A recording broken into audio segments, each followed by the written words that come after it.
people still hop on and watch it later and look at the recipes. So I did share the basic recipe in the chat, but Tim's going to tell us that that's not the recipe. Not my Thank recipe. you. Muchísimas gracias, Tim, for coming on here and sharing something that sounds really weird to me. This like idea of bananas in a lasagna. Explain how you came across or decided you wanted to share this recipe. Okay, well, just kind of get back to some of the discussions that we've had. I had no idea before I made pastelón that I made pastelón. And pastelón, as you can see in the chat, is kind of sort of what you would call a Puerto Rican lasagna. And it's made with plantains instead of pasta, instead of noodles and what. And I had decided that I needed to make a change one day whenever, one, I couldn't find plantains because I lived in Chicago at the time. And the other one was that my children hated plantains. And so did my wife at the time who I was married to. So I had to make a change, and I had plantains in Puerto Rico on deployments and meetings, and I just wasn't impressed by the things. I mean, in some places, there are people that will use plantains as you would a potato, because the greener it is, the more like a potato it is, and you know, it's in the same family as banana, and it will eventually get ripe. So what you see at the grocery store, if it's not a rotten banana, it's a very ripe plantain, and that's about the time where they're really, really good, because a green plantain. But I've never seen tough. a ripe one. I've never seen a ripe one. Usually I take it home and it's like 2 weeks. Yeah. Well, there's that too. It depends on where you go. I think in the International Foods in Carbondale, I think they'll have some really ripe ones from time to time, but I haven't shopped for that in a while. So this whole thing came about. I'll just be perfectly honest. It was an accident because I was experimenting one day, and I was completely intimidated by the way Puerto Ricans would traditionally make pastelón. And I was told it was pastelón by a man I worked for who was from Caguas, Puerto Rico. And his whole family was Puerto Rico, still had family in Puerto Rico. And excuse me. And he said, Demo, you've got something here. You've made pastelón. And alluding to what you were saying, or the using the bananas in it became a discovery. And suddenly I had my own version of this dish. And so you have in the chat what is traditional pastelón. And I would never want to say that my pastelón is better. It's just a variation of it that people that have been in my family or friends have preferred it over traditional, because unfortunately there are some Puerto Rican dishes that are a little bland to me. Because I mean, it's so funny because you think about Latin culture. You know, if you're in Mexico, everything's, of course, you know, we have this spicy idea that, you know, all Latin culture is that, but it's the furthest thing from the truth, because, you know, in the Caribbean, there's so much that's wrapped up in, say, you know, African culture from the time of slavery, and then also indigenous peoples in that area as well. So it's a different flavor. It's a different flavor connection. And then, you know, as you go down Central America, it changes as well. And in some places, it starts to get bland. And then you go into South America, it's just the same, unless you have something very, very special.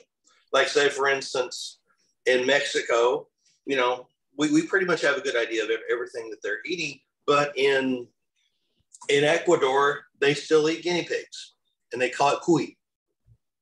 And it's just a red meat. That's something that they do. It's very similar to over near Spain. So that's just a, you know, very interesting thing. But again, getting back to the point, this is a variation. So how would you like me to proceed? What are the ingredients that you have changed? Or okay, so without looking directly at the recipe because I've only got so much to work with here. It's bananas, ground beef, a store-bought taco seasoning, maybe one or two, depending on how interesting you'd like to make it, or even adding, chili flakes or something like that. Sazon. This is something. This is a flavor packet that you can get. Probably the easiest place to find it would be like a Dollar Tree. It's made by Goya. It's with cilantro and achiote and some other lovely things in there. This will tend to turn your whatever you put in here a little more of an orange color because of the flavors. Because of the turmeric. Salt, pepper. Yeah, it probably salt, pepper, garlic, onions. Chopped onions. I already mentioned bananas,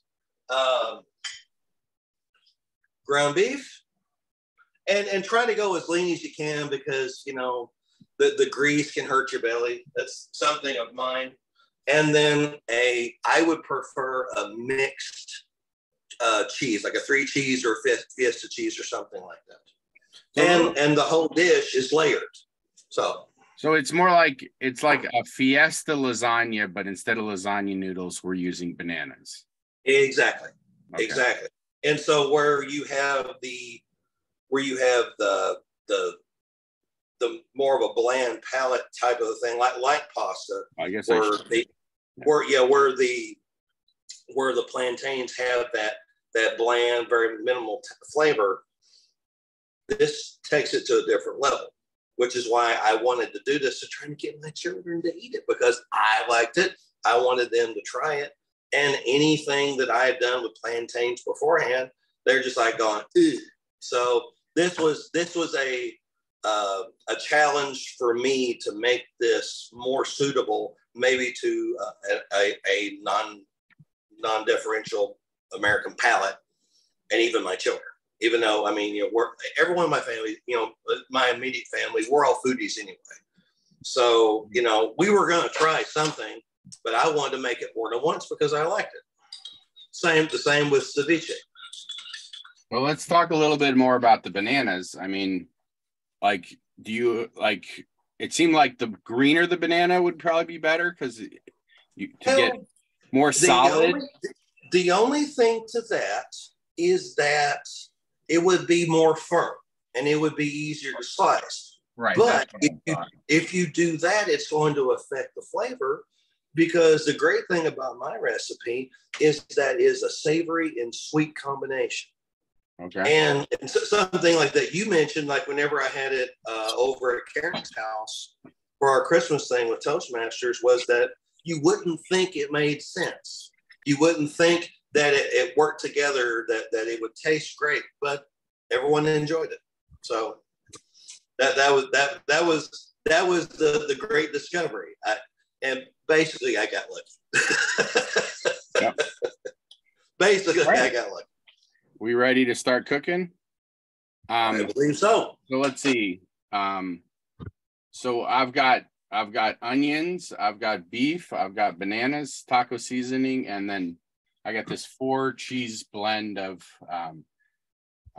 it says Mexican style, but it's just what? Yeah, that's an easy one, right? Yeah. And what we'll start here? We'll start with I'm starting with I get up here about a little bit more to medium heat with some olive oil in the pan. And what I want to do first is start off with a couple of cloves of garlic.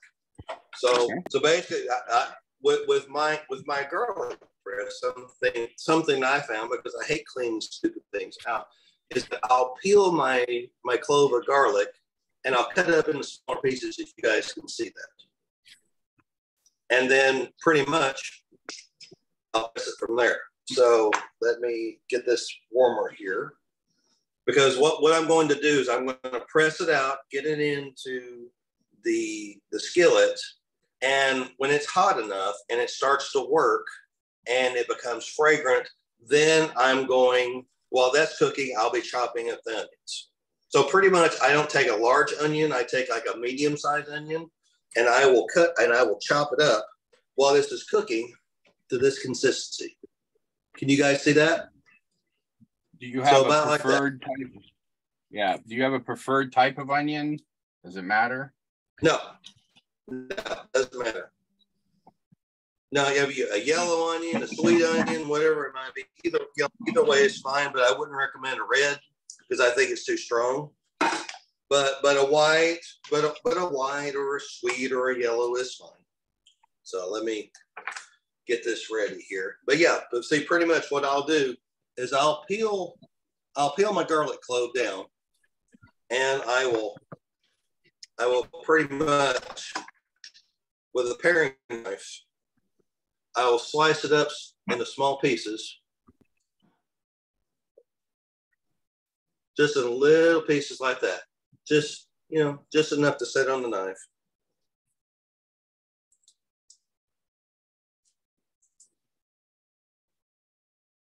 So now this is a way to start it. But one of the things, as far as your onion, how big is your pan? So you could have, if I'm doing a pan about this size. This is a small one because I'm not going to make a big dish because I'll be the one. You're talking about baking pan, so that's what I'm using a smaller one. The recipe would best be used for like a 9x11 or something like that. Okay. A normal casserole pan. Now I would recommend that.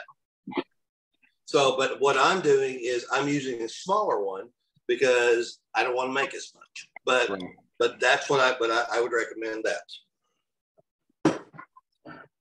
So, all right, so you got tons and tons of these local but absolute little onions. Yeah, those are cute. That's a good idea. Yeah, whatever you find and whatever you like the most. If you don't want to use onions, use scallions. Use things like that. It's okay. It's no big deal. Whatever you like that's going to be like an oniony type of a flavor, go right ahead. Now, I heard the other day that they actually make pre-diced onions like they do, like minced garlic. I don't know. I'm not really. Seems like the sooner you cut it, What?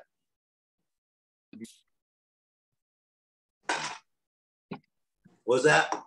I would think as soon as you cut it open, it starts losing its flavor because it has is exposed. You would think, right? Exactly. But all right, I'll let you. I'll let you catch up since we're putting it together. Have you got your pan ready? I'm frying the garlic. Oh, are you? Okay. All right. Well, I'll go ahead and do this. All right. So I'll just go ahead with my press. I'll go ahead and press it out. And because the nice thing about pre-peeling it before you put it in here, it's going to come out very, very clean. And then also the other thing is that you're going to have this extra stuff that's squeezed out that's already be able to be used. And so you don't have any skins. You don't have any sprouts or anything like that. It is all in there and it's nice and clean. And so you can actually use the whole clove with less weight. So we're going to get this in here. I would get your pan a little warm while you're doing this, so that way it's hotter whenever you put it in.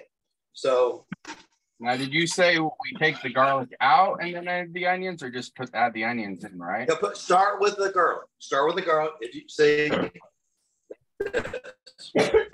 you start with the garlic, let it work, and whenever the garlic is getting aromatic, like right here, whenever you could really smell that garlic cooking, that's the time to, if you're ready, we'll take our onions and put them in.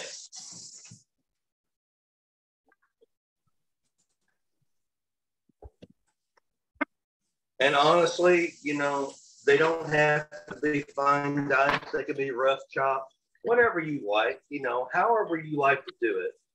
I would encourage that. And so now what we're going to do now is we're going to let these onions cook with the remaining oil that we have in there. until they, until you start smelling the onion cooking. And we're gonna let it cook down a little bit where the onions are getting a little transparent. They'll be soft enough. And you'll be able to press like with your spatula or your scraper or whatever you're using, they'll press through easily. So by now, and also at this time, if you like, you can go ahead and hit it with a dash of salt and dash of pepper, basics. Nothing crazy, but excuse me.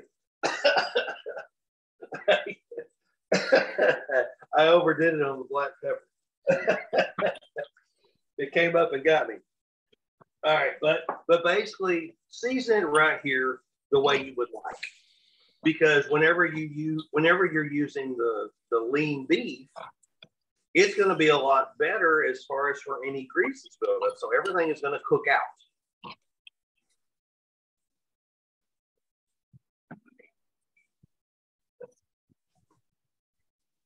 Oh, and at this time, it would also be a very good idea to get your oven preheated up to 350 degrees. Oh, thank you. I always forget to do that. Yeah.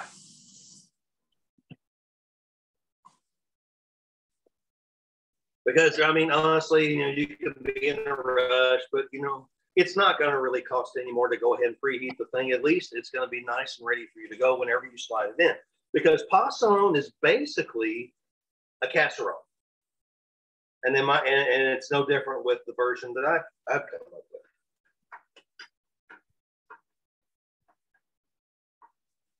So by now, as you're cooking it, I know you got all the flavors hitting you, or all the flavors and all the scents hitting you at once, which is all good.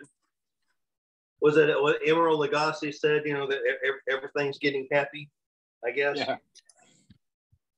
Like when you have happy food, you move to the next step. Yeah, exactly. But you want the onions to cook down enough. Now, if you're making the whole dish, I mean the whole casserole pan, then that's going to be about 2 pounds. About 2 pounds of lean ground beef. Well, I probably should put it in there because that takes a long time to cook. Well, yeah, if you're ready, if yours is already ready, I'll go ahead and do the same. So I've already got mine off to the side. However you do it, you got the tube, like Ara does. What I basically did was I'll buy a large quantity, and then I'll break it down using my vacuum seal device, and I love that thing. So it was go ahead, put it in, break it down, chop it in. And I'm a big proponent of cleaning as you go. How cooked down are your onions? As soon as I'm done with the dish, as soon as it's done with the dish, it goes in the dishwasher. How cooked down are your onions? Mine aren't very cooked. What? But the garlic is brown. Yeah. But I also have the onions underneath, so they're still cooking. Yeah. So I'm not mixing mine. I'm just chopping it up. So I have the layer of meat on top of the onions. So, or I'm asking the chef because I know I can see what you're doing. I want to know how he does the rest. Let me get my volume here.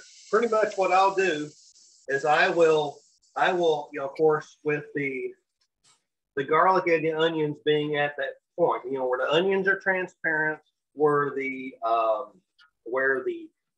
the garlic is ready, I will basically chop it down, and I will. Can you see it here?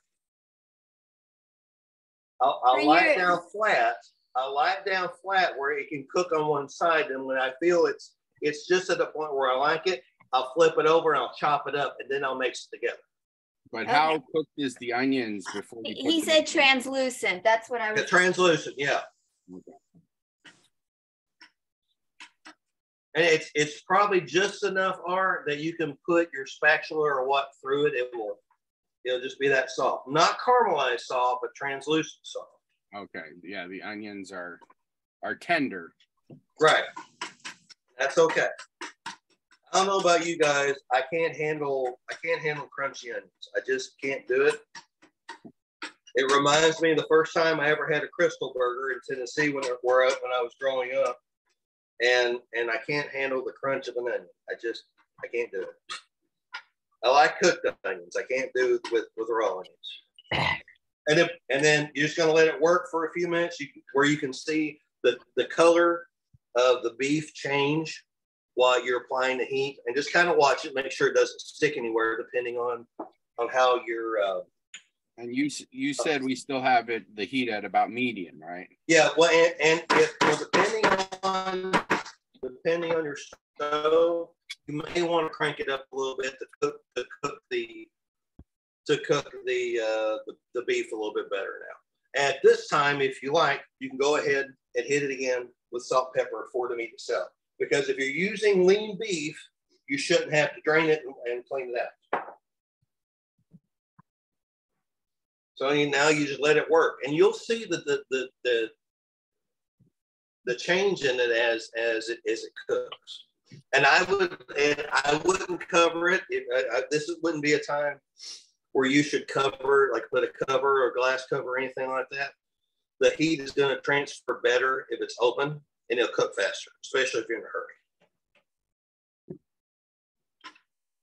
And if you can kind of see where it's changing from the red to a lighter color, it's all right to go ahead and start mixing it up. It's okay. But then you just have to make sure everything is together.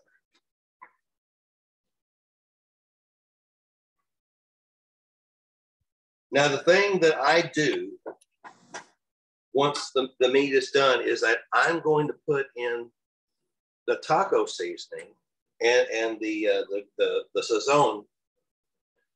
It's just as if I was making taco meat. Make sense? Yeah. So basically, if you wanted to now just make tacos, you could make tacos. Yes, exactly. Now you in the U.S. you can buy these little packages of taco seasoning, but for our people who are in other countries, right, you might have to mix up a mix. Right, and that's where you can go back to the recipe and you can see some actual ingredients that you might be able to purchase at the store. You know, that my recipe was basically, I just took an American direction to make it easier, where I could prepare it faster for myself and my family. But that's looking at a list of taco seasoning, it's just chili powder, paprika, onion powder, some salt, citric acid, sugar, black pepper. Yep. If you want it spicy, you can add some cayenne pepper or red pepper flakes. And then for savory, you put in garlic powder, cumin, and oregano. Right. And honestly, for anyone that's looking at this, I mean, you could make it as bland or as spicy or as salty as you like. How much do you actually chop up the meat? Do you want it bigger chunks, or are you trying to really chop it up fine? Chop it up. Yeah, make it smaller. See how, like what I've done no here. Problem like really working. Yeah, I've knocked it down some more. So, and then we want to cook it a little bit more until it gets done. And again, you know, the other thing about it is too, every stove is different. Everyone's pans are different. Your heat transfer may cause you for this to cook, you know, faster than others. But remember, you don't want to burn it, so you may have to watch it. I prefer the meat that whenever I'm doing this, whether it be taco meat or for this pastelón, I like it to be a nice texture, a good mouthfeel, and because it's going back in the oven anyway. So that's how everything's going to go there. Now, while this is cooking, you don't want this crispy then. No, not at all. Now, while this is cooking, then you get your bananas, and depending on how big your pan is, you peel them and you start taking them down. For instance, okay, so here's a peeled banana, and because whenever you got a long straight piece here, it's going to be a lot easier to cut. So let me see. Let me turn this a little bit where you guys can see it. So I will pretty much, I'll cut off that much, and then what I will do is I will make. You peeled it first, though, right? Right. Yeah, and I will make as long of a piece as I can, because I'm laying that down as a bed first. So pretty much, while this is something that you can do while the meat is still cooking. So you don't have to oil the pan. We're just putting the bananas down. You don't have to. You could, but it kind of depends on the pan you're using. I mean, I'm using like a pampered chef, a stoneware pan. Some people may use a glass or metal. If you're using metal, I think it probably would be better if you did grease it. With olive oil or lard or butter. However you like, whatever you think would work best, because you cooking this, you're gonna know your pans and what you have easier than anyone. Now, be very careful, because see, you got to get these long slices. How thick are you trying to get them? Well, if you can get it a 1/4 inch, that's great. But if you can't, just do your best, because honestly, whenever everything is cooking through, what's going to happen is it's going to get mushed up just like a pasta inside of the casserole, in the pastelón. So depending on your pan, go ahead and fill up the bottom of your pan with these sliced bananas. Looks like I can get 4 slices on one. That's okay. Is it plantain or bananas you're using? These are bananas. Is it plantain or bananas? I'm using bananas. Okay. Yes, the traditional one you said was ripe plantains. Yeah. But it's hard to get ripe plantains in the U.S. So exactly. Well, it depends on where you go. Green bananas, which are. It depends on where you go. Now, if and while you're cooking there, if your meat is getting about ready, turn the heat down. Mine's getting. See, this is the color I like for mine. You can see that level of doneness, and you can see how I've mixed up the garlic and the onions right inside of that. Oh, I didn't put my taco seasoning in. No, not yet. That's next. That's what we're about to do. Yeah, you're okay.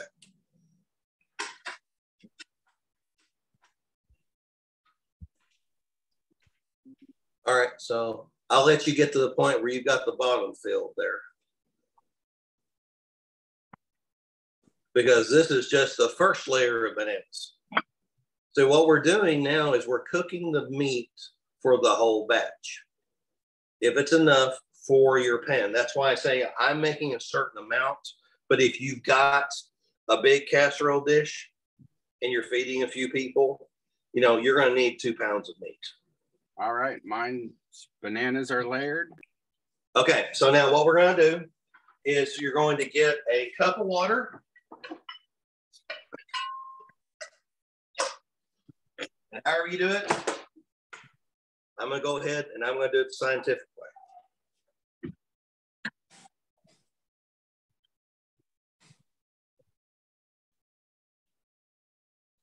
Actually, my batch is a little smaller, but start with, if you're doing the full batch, the full 2 pound, do a cup. I'm doing less. This right into the meat? Yeah.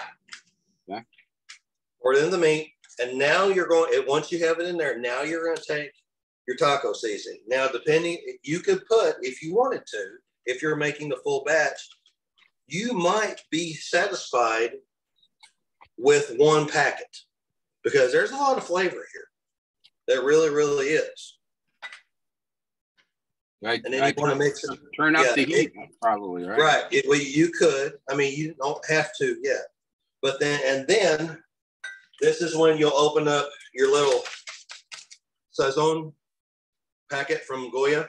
It's called A Little Magic in little foil packets. So Now read it. A lot of Goya in many countries is turmeric and MSG. Yeah. A lot of MSG. Yeah. Now I don't put a full packet on this. A little bit of this goes a long way.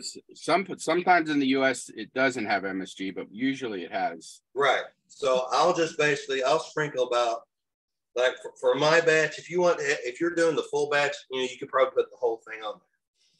But I'm not going to for my smaller batch. And then I'm gonna turn the meat back up, and I'm gonna let it cook. Once I got everything mixed in, and then we go back to cutting up our bananas.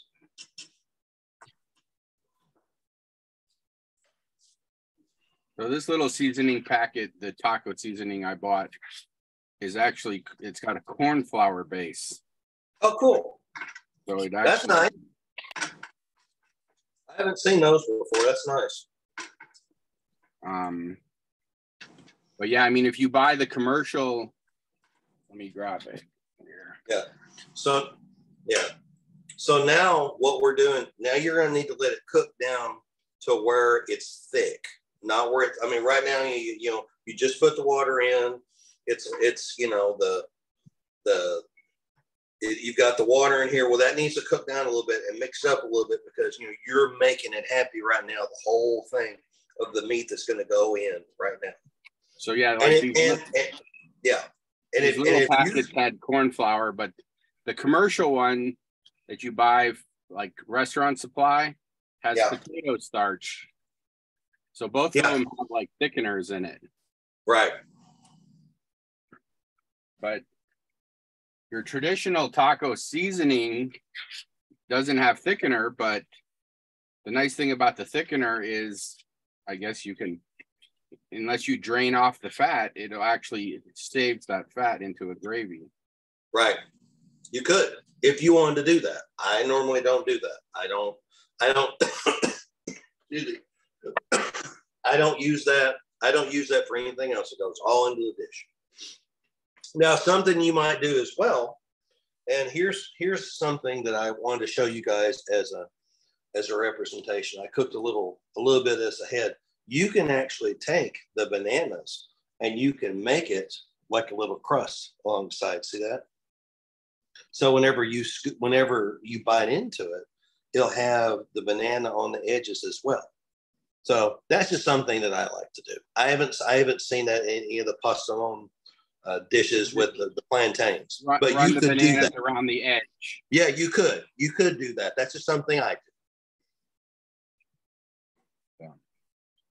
All right. Okay. So I'm just keep cutting up all the bananas so they're all prepped to layer. Yeah? Right, exactly.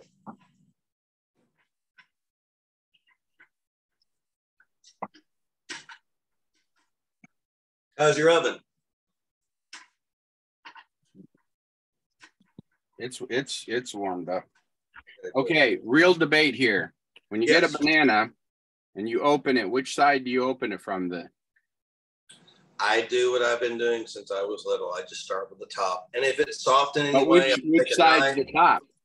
I'll go from the stem side, and if it's either a problem with that, I'll cut into it so that way I'll smash it. So I always used to like grab this little handle thing, break it off. Yep. But this is, I learned if you grab that part down here and you go like this, you have a handle to hold it while you're eating. Yeah, I've done both ways. Yeah. Well, that's the debate in like which way is the proper way to open a banana. There's some people that will debate whether the sky's the certain color of blue on a certain time of day every day. So it's like I was like, y'all have time. Y'all have time to argue this stuff. You go right ahead. So I think I have enough banana for another layer. Are we? Yeah, we're gonna do that. We are.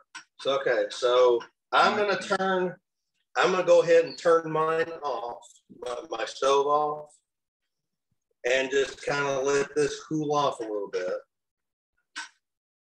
and I'm going to set it off to the side and let that thicken up a little bit before I do that. That way I can work on bananas. Now, I buy pre-packaged cheese for speed. And because, you know, I was making it for my family, I just do it now. If you have a nice block of cheese and you want to grate it yourself, go right ahead. It's just more work. But the thing is, you know, everyone here loves to cook. You wouldn't be here if you didn't love to cook. And if grating the cheese, if you want to vary, change it up a little bit, you know, instead of using a cheddar or a jack or something else like that, you want to do something different, you go right ahead. But I use a 3 or a 5 cheese combination that's typically used for tacos and enchiladas and things like that. But again, you know, that's not Puerto Rican. Boricanios, which is what they call themselves, Boricanios wouldn't do that, because we're kind of making it a little more Mexican than they would probably prefer. You know, a native, you know, someone from Puerto Rico probably would not approve. But I can say that the Puerto Rican that I worked for whenever I was in the Army did approve of this recipe. So I was a captain in the United States Army at the time, and he was a lieutenant colonel. So if the boss agreed that it was good, I took his word for it. So, you know, and you've had it, R. So you've had it prepared, so you know what it tastes like. So, but yeah, so even and see, the great part about whenever you're cutting up these bananas is that you're going to use every bit of it. You really, really will. So if certain parts don't fit, say, how many of these do I need to cut up? I got 10. Well, usually if you're going to make a full batch, if you're going to make a full 2-pound batch, you're going to need 1 regular bunch of bananas from the store. Yeah. Well, yeah. I almost bought my normal bananas. I usually tend to buy like the smaller ones that are really ripe. Yeah, you could do it, but it'd be hard to slice. And then I was just like, that's what I mean. That gets back to what you were saying about the green. Yeah, but that's what is getting back to saying, you know, would you want a green? Well, the problem is, it's like that green flavor is going to come through with it, and it's going to detract from the sweet and savory kind of thing that's going to happen once we eat this. So green's easier to slice, but just on the ripe side of green, if that makes sense, it's a better way to do it. But see, the other thing, if you guys can see his pan, if you can see his pan, he's layering it however he can in there, and that's fine. That's the way you got to do it. So, how's your meat doing now? Well, I mean, it's settled. I got it shut off. Okay. All right. Well, we could probably go ahead and make the first layer. All right. So here, let me turn this around here. All right. So what we're going to do is I've already started this, so that way I could show you that. And then with a spoon, we're just going to lay in the meat on top of the bananas. Now, just make a good layer. Like, it doesn't have to be very thick at this rate because we're making multiple layers, and that's where this lasagna concept comes in. Now, once you have your layer of meat established, and I'll let you get caught up. I probably should have chopped this a little more. I've got some pretty big chunks still. It's okay. But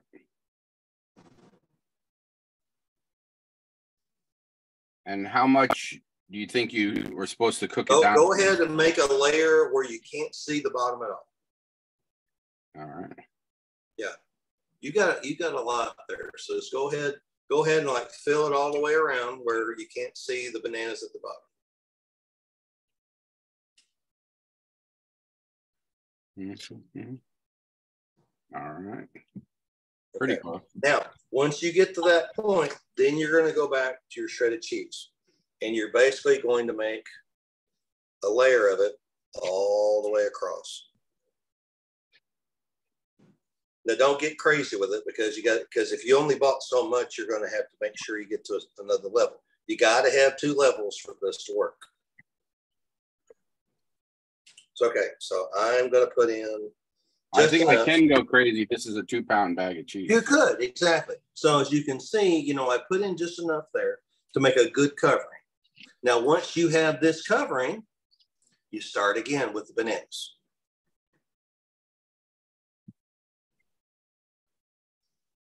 And the way you lay the bananas down does not matter because no one's going to be checking your quality control whenever you're doing this. No one's going to see it. No one's not going to worry about it because it's going to taste so good. No one's going to care. So you can put them in any different direction you want. Any different, as long as you make a layer. Because I mean, depending on the bananas that you're going to get at the store, there's no guarantee that you're going to be able to do this. I was actually even though these are pretty green, I was having a little hard time cutting them. Yeah, exactly. And see now that's when I first made this, I'm like going, is this the right way to do this? I don't know. This seems a lot of dang work. But I tell you what though, the flavor after you're done makes up for any of the effort that you go through to get this together. All right. Of course, the same way, lasagna is hard work anyway, so it all works out. So another layer of meat and just do it again? Yeah, exactly. I don't think I'm going to be able to fit more than 2 layers on here. That's okay. You just go as far as you can with this. Mm-hmm. So this is one of those things where, if you got to make like if your pan is dictating how far certain things go, then, like I said, this is basically taco meat now. So you could actually put it in the container, and that's a different meal with taco meat, right? Now, if this turns into your top layer, which I think, is it going to be your top layer too, R? Yeah. Then what you can do, you can go ahead and put the cheese on it, but do a light covering of cheese. Because see, usually by then, whenever I was working this out, this is about the time I started running out of cheese, and I'd have to run to the store and buy some more, which is really embarrassing. Yeah, I didn't mess around. I got the double bag. Yeah. Well, I mean, I got a bigger one too, but I put away some of this already. Now, when you get this second layer here, you can go ahead, if you have any bananas left, go ahead and lay them on top now, with just a light layer of cheese. Because we don't want our bananas to go to waste after we cut them, because after you cut them, they can start getting a little messy. And then they're kind of slimy on your finger. I know. That's one of the challenges with it. And plantains are the same way. So now you basically, okay, so I've got everything kind of stacked in there, right? If you wanted to do it, and I'll do it with mine, right now, you could actually pepper it up. Or if you had any of the other achiote, like the sazon, you could do a little bit of that now. And this is just extra. This is just, covering on it. And now I'm basically going to put the top layer of cheese on it. And this is basically all going to melt on top. The bananas that are on top are going to caramelize. And if you want to, depending on if you're a really serious cheese lover, you could fill that whole thing up. And I think what I'm going to do is I'm going to go ahead and do that. So I'm going to get a little more out, and I'm going to just put on top.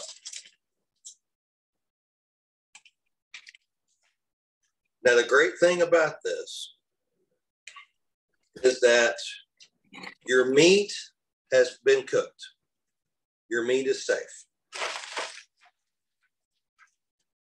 And once you put it in the oven, you basically just get it to the point where the cheese is bubbly, similar to a lasagna. And then you pull it out and your dish is basically done. So you ready to put it in the oven, R? If I hadn't already tasted this, I would honestly say right now, this is like something a drunk person made. And I'm just like, there's no way this is going to taste good.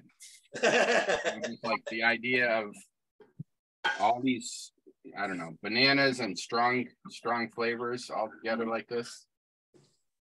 But any of you guys listening or watching, he will attest he's tried this after I finished it, and he said it shouldn't work, but it's good. Yeah, it's like, all right, into the oven. Yep. 350. 350, and watch it. You're basically just gonna, depending on how hot your oven is, you're just gonna have to watch it. I'm gonna give it probably 20 minutes check. Yeah. And now this is a perfect time to clean your kitchen up. I always thought that should be a rule. Whoever cooks cleans as they go. So then they got that right. I actually I'm excited. I've signed up a few new people, and they're like one pot meals. Oh, good. When you think of one pot meal, you think of like, Instapot. Exactly. Also, my rule is the person who doesn't cook does the cleanup. That's the way it should be. I agree with that. Whoever doesn't cook does the cleanup of the eating stuff.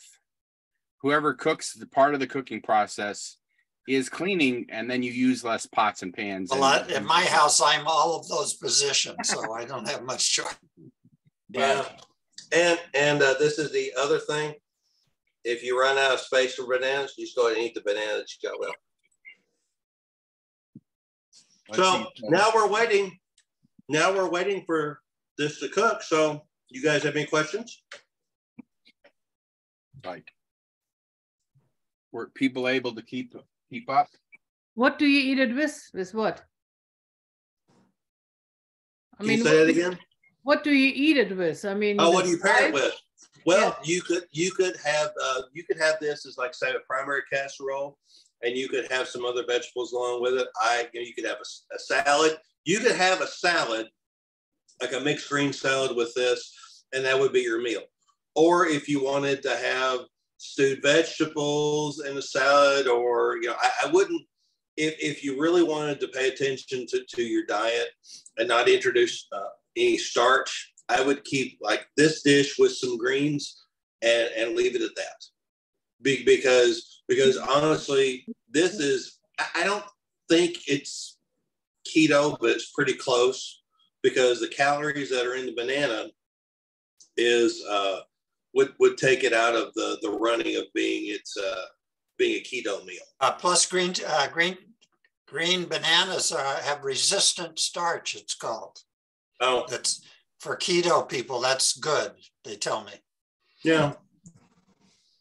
So I've tried.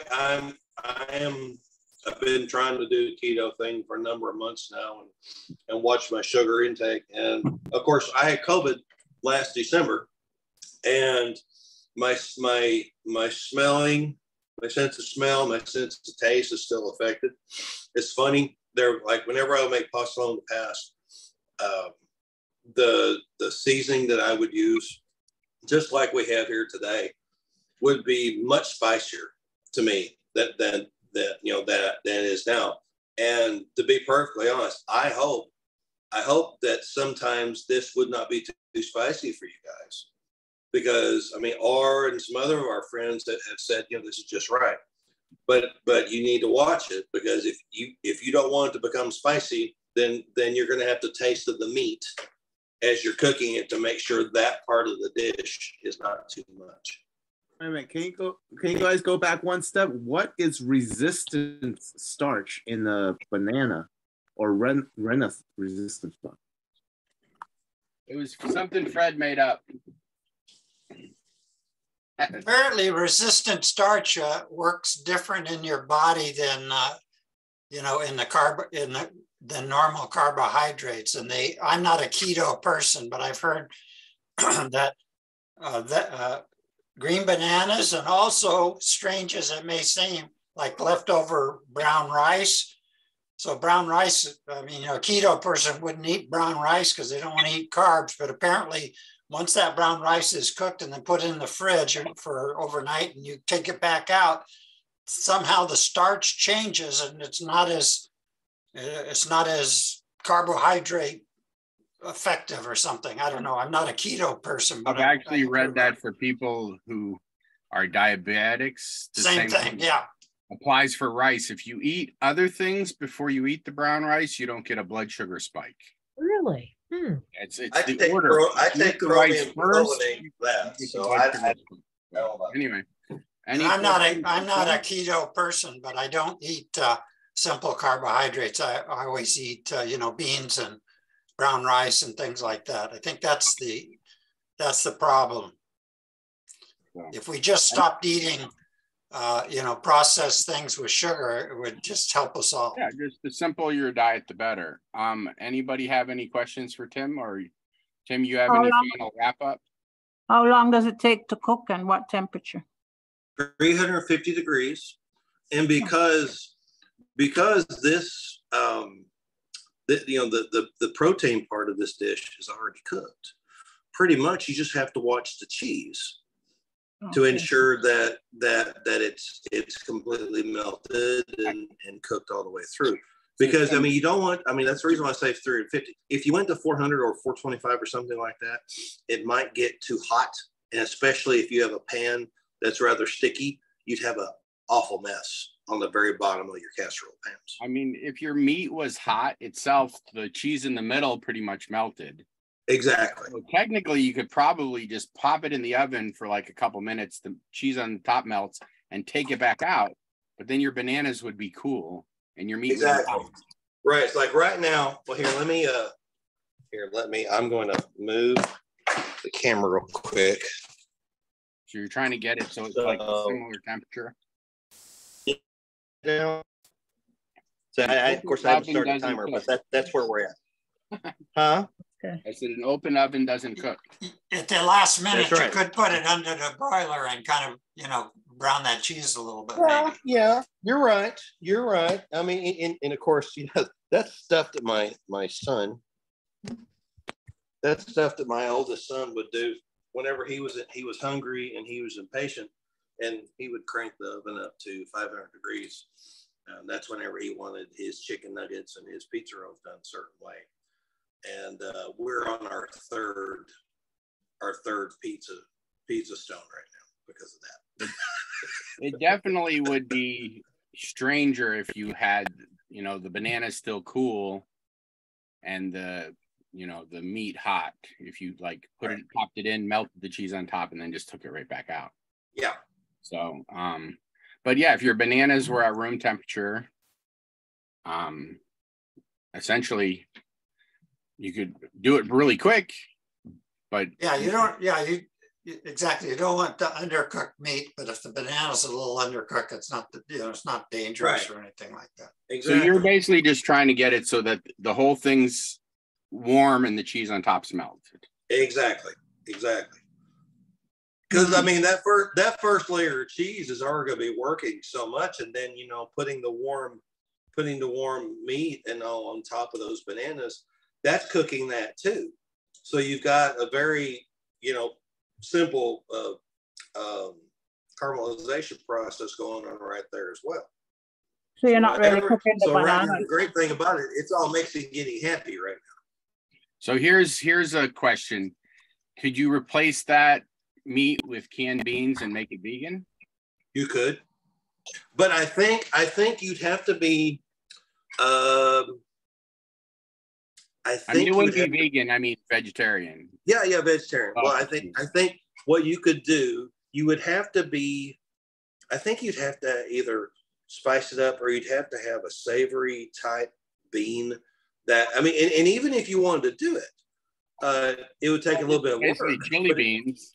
Yeah, you could take a chili bean and you could put the beans down like it is, or you could cook them and make your own refried beans in that way and make a layer of paste. So it would work out well. But I think you might have to taste it as you went. Right. And add and maybe be very careful with the spices, because one of the bad things about working with beans, and I made my own burgers, my own veggie burgers like that.